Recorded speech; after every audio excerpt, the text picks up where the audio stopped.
Hi there, welcome to this unboxing. This game's been out a while. The Valley of the Dead King, Hexplore It. I had my eye on it for a while, but then for some reason it went off radar, and I've grown some more interest in it. I mean, there's been two other, or certainly there is two other implementations of the game, or follows on, and you can actually combine two games together. This is the first one, the Valley of the Dead King, although this is the second edition. You can tell that by there's a skull here. It says second edition on the side of the box.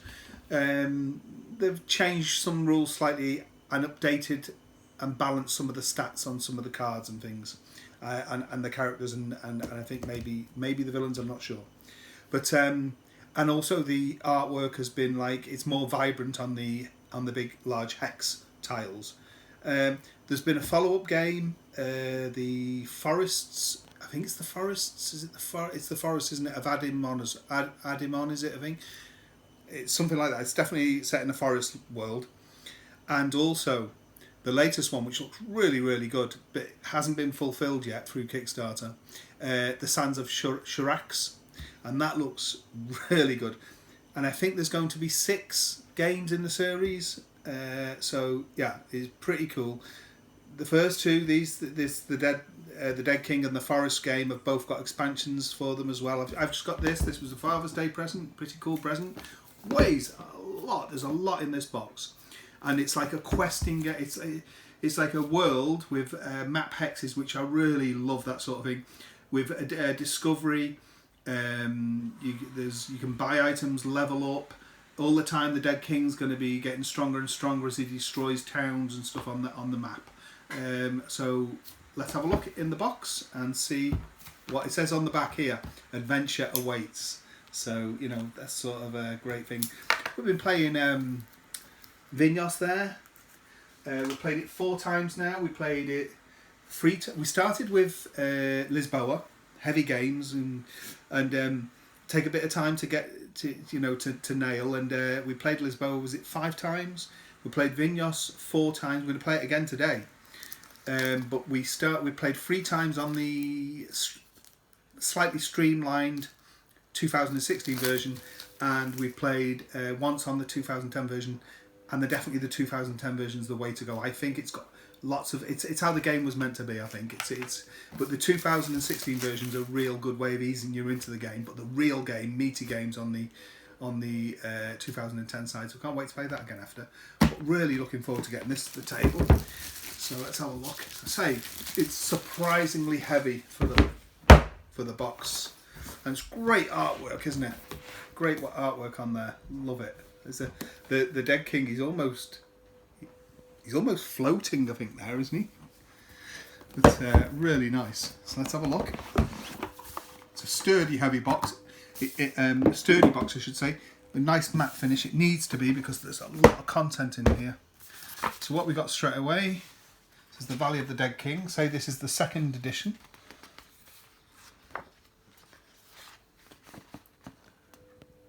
Volume 2. Oh, so Volume 2, yes, the Forest of Adrimon. That's what's available already now. And of course, Volume 1, the Valley of the Dead King. I say there is a third one.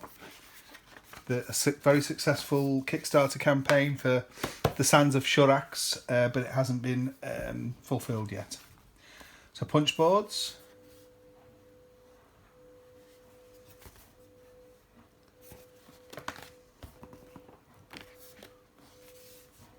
Hex tiles here. They remind me, do you know what? These some people say remind them of different things, but this reminds me very much, the slightly larger in that game, of Antiquity, the Splatterspellen Antiquity game. Very similar hexes to that. Really nice newness smell coming off this card. And they seem to punch quite well.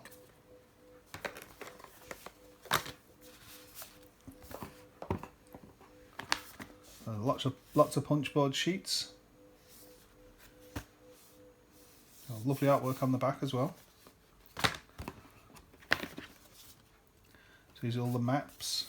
They've got mountains and is it crystals here? And rivers. cities, like monuments, I guess. Punching really good, really easy. Larger hex tiles here.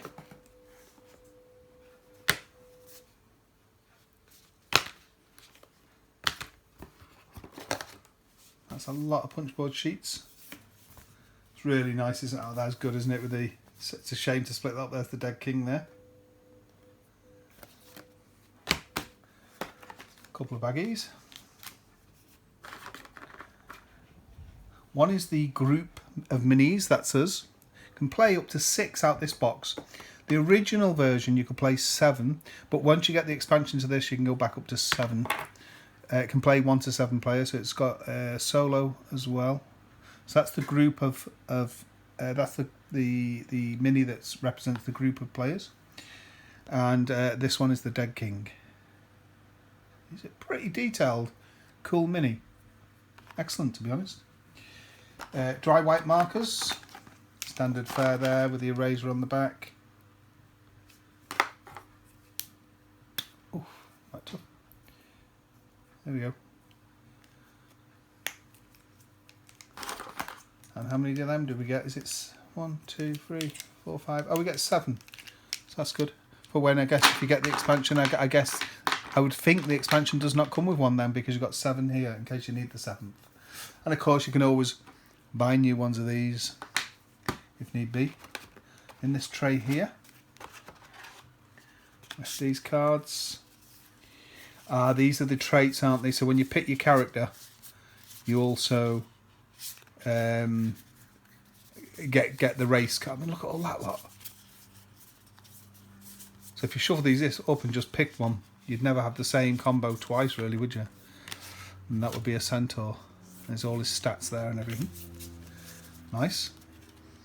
Lovely smell coming off those. We've got a storybook here. So this is some lore for the game. Very nicely done. Fits in nicely. The Valley of the Dead King storybook.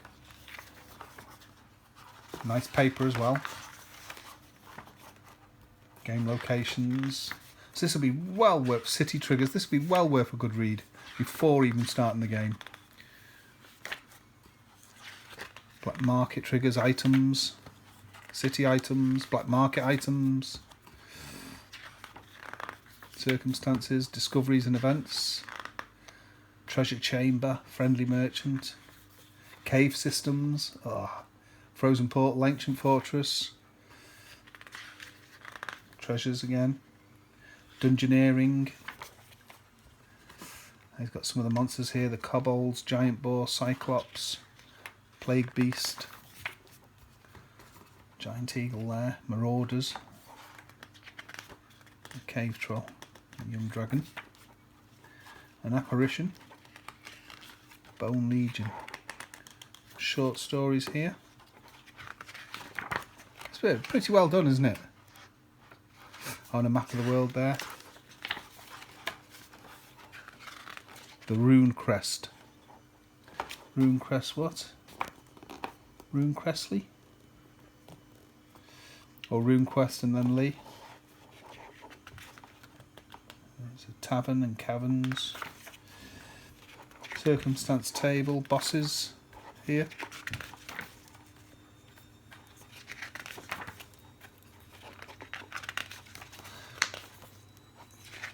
So you can level up to get to a boss fight. Apparently it's pretty difficult to win this game. But you can have a lot of fun trying.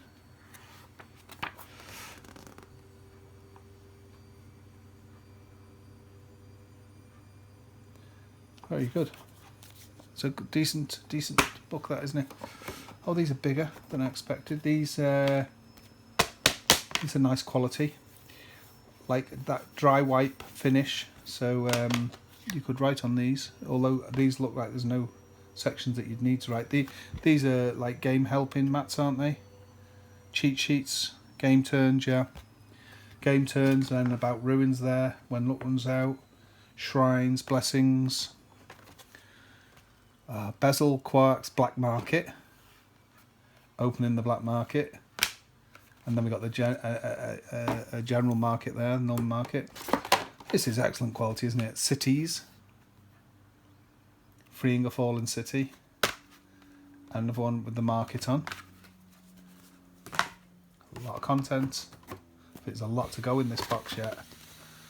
Now these are your player sheets where you will use the dry erase markers to do your stats and your name and favoured opponent and fill it all in like a bit like an RPG style. And really nice quality. I'll round these off with my corner rounder. Got a sorcerer, the brute, scoundrel, the nomad, little dwarf guy. Oh, so many of them. Beastmaster, cool. The priest, the elementalist. And if you're in the UK, almost the cheapest price. There was one person had one in stock, but the cheapest price was Zatu Games that I could find in the UK. The Tinkersmith, the Shaman, the Guardian, the Hunter. Lovely artwork on the back, and I like the front. I like the style. Gosh, there's tons of them. The Wilder. Replayability is going to be massive, isn't it? The Trap Specialist, and the map builds it differently each time. The Berserker. Cards are going to come out differently.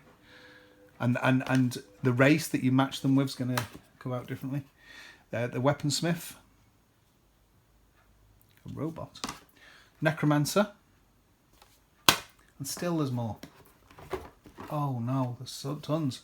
Unbelievable. The Illusionist. And all these with the, you know, with the dry erase, and wow. Great value. The Divine One. The Rabble Rouser. Apothecary. I'm saying you can combine two sets together. You can divine the forest one so the world will expand. The Summoner. The Oracle. It's cool. Reminds me of Zelda Majora's Mask. Cartographer. The Minstrel.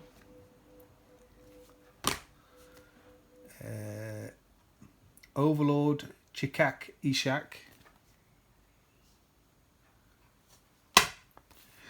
The Frost Giant Jarl. The Dead King. This must be the boss monsters. The Bandit Prince. And the Grey Slime. And handy tray to put out on the table to put tokens and everything in when you use them. Oh, look, and another tray here. Let's get into here a bit. There we go. Ah, space to put the hex tiles. Good. And that goes right to the bottom of the box, so good utilisation of the space. The Giant Basilisk. The Cryovern. Got a battle mat here, which is got the like plastic surface, so we can use the dry erase on it. Conditions on the back. Got the Megapede. And SYV, the Siren Queen. Okay, now we have lots of dice. These D10s. It's quite cool. They have they're actually bespoke dice because they have the Hexplore It logo on them.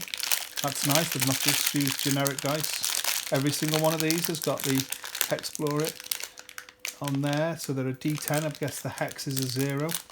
Because we do have 10 marked on. In green, blue, nice shade of blue in the yellow. Nice dice. Open them up.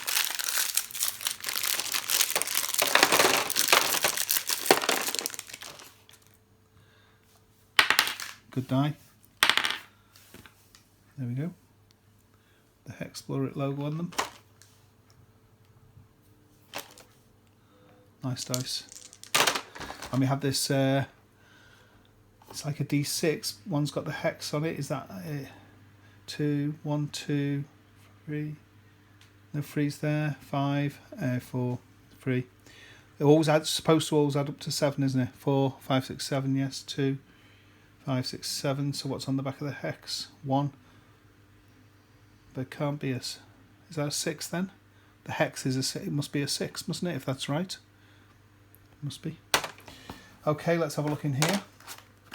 We have 3 tuck boxes of cards.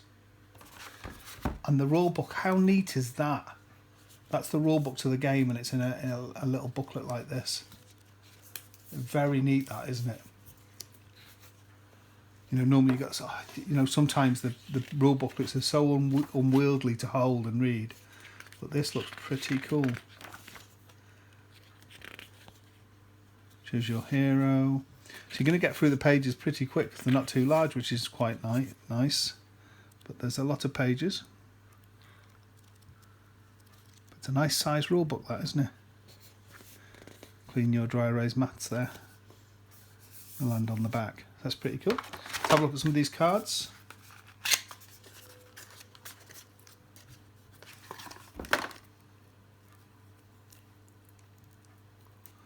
Oh, there's a lot of these that don't work, isn't there? But this one has. And you have to get the old little cutter on them. These will work great. Quality of the cards, let's have a look. Yeah, they seem pretty good actually. Smooth card. I love this. It's very clean art on them with the emblems and stuff. I like the design on the outside. I actually like the art style of this game a lot. Lovely. Oh, they have got a really nice smooth finish, these cards. They feel nice. So there we go. Food rating was there, attack, health and energy health. So lots of cards there. It's one deck. Show them there. Let's have a look at this one. Keep them together so I don't mix them up before I know what's what with the game. Let's have a look at this one. Is that the start of the...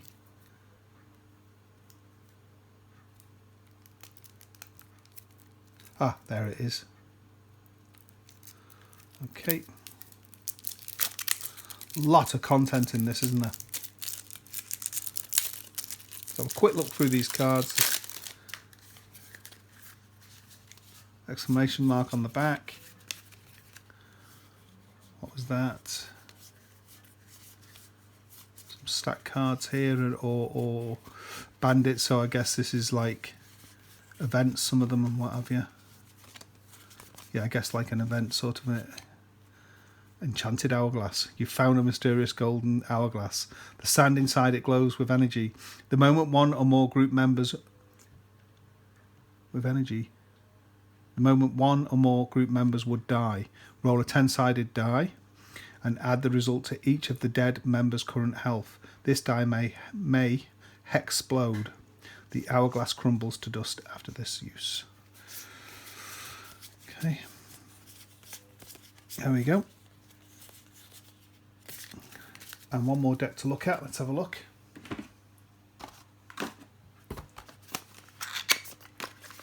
So a great tray as well, isn't it? Really nice. Fantastic presentation. A heck of a lot of stuff in the box. Compact box with a lot of content. Where is it there?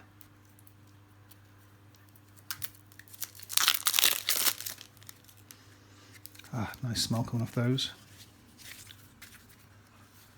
A lot of information on these cards. They're really nice quality. I really like these cards. Got a lovely feel to them. A matte sheen. Decent size writing.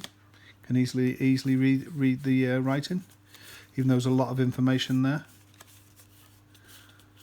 There's a lot, isn't there? Lovely questing game. Let's move these. Get this all punched and sorted. Tell you what, let's just punch and sort it and then finish the video off showing when it's all punched and sorted into the box. Okay, it's all punched and sorted. Let's have a look. A few things to note. It punched really easy, nice and cleanly. The centralisation is absolutely spot on. I mean, look at that. It's rare you get that. It's always slightly off. Sometimes it's horrifically off, but they punch really nice, and all the tokens, centralisation of the tokens is spot on, which is really nice. The attention to detail and quality control is superb. It really is. As is the box organisation. It fits perfect. So a couple of baggies, that's all we needed anyway. And we have the storybook here, fits in nicely there. It really does weigh a ton, this game. Then we have the dry erase markers, the characters. These cards I used this corner rounder on the small setting, and it rounded these nicely. So it just, square cards, otherwise they always ding on the corners. So it will never happen to these now. They'll shuffle better, I guess. I don't know, you're just not going to knock up the corners because they're all nicely rounded. So yeah, I use you got small, medium and large. I use the small setting for that. These would not fit in this, and most things do. I had to use my Oregon Laminations one, which took 10 minutes to do all these, and there's such a lot of them, isn't there? So that tray comes out. That's going to be handy for tokens in the game. There's room for another deck there, which I think in the original game there was 4 decks, but the expansion deck will certainly fit in here. And I'm wondering whether the expansion content will fit in here, but there's actually a lip here, even built in, so you can grab all these in one go. Look how many there is, it's just incredible, and they're so heavy. I mean, these are really thick. Had to use this corner round on them. As you can see, it just takes a nice round off each corner, rather than being square and them getting dinged up on the corners. So they're all now, actually there's a nice round on all the corners, and it only took about 10 minutes quickly going round with those. So they're all there and done. And then under here, this fits really well. Got a couple of loose ones I put there just to fill in. There we are. And then we have the larger hexes fit underneath there. So they fit in that really well. And then we got another thing, I mean, the tuck boxes, you can tell they're definitely enough room for card sleeves. They've made them so you could sleeve the cards if you so wish. There's enough room in all the tuck boxes for those. I fitted my dice there, the rule book there, and then these large tiles all under here. They fit in obviously that's where they're supposed to go. So it all goes together really, really well. And another thing, with games you get used to how they punch and whatnot. And normally you will know that the punch boards duplicate themselves. Often all the punch boards are identical. Different types of tokens, but within the same die cut. Now and again you'll get a couple of different punch boards, but in this one, so we have the 2 punch boards obviously the same there, cut with the same die. Then we have another, where is it? Another 2 there the same. So that's 2 different cuts. And then these aren't the same as any others, so we've got 4 different cuts on them. So they haven't compromised at all. They wanted the shapes of the tokens and everything, how they wanted them, and they've obviously paid extra money to have different die cuts of the punch board sheets. Absolutely, fantastic. You can't go wrong with that. The rule book, to find the designer, an artist. And it is, I couldn't find it in the game itself. It's there somewhere, obviously. Might be in the storybook actually, but anyway, the designer, there's 3 designers. It's a collaboration from Kat Kimondri, Nathan Luz, and Jonathan Mariki. I hope pronouncing that quite well. The artist is Yanis Cardin, and the publisher is Mariki J Designs LLC. So there you go. They've done a fabulous job on this game. Really, really good. A massive amount of content. So well thought out, and even with a cool box organizer to fit a chocker full of stuff in. That is The Valley of the Dead King.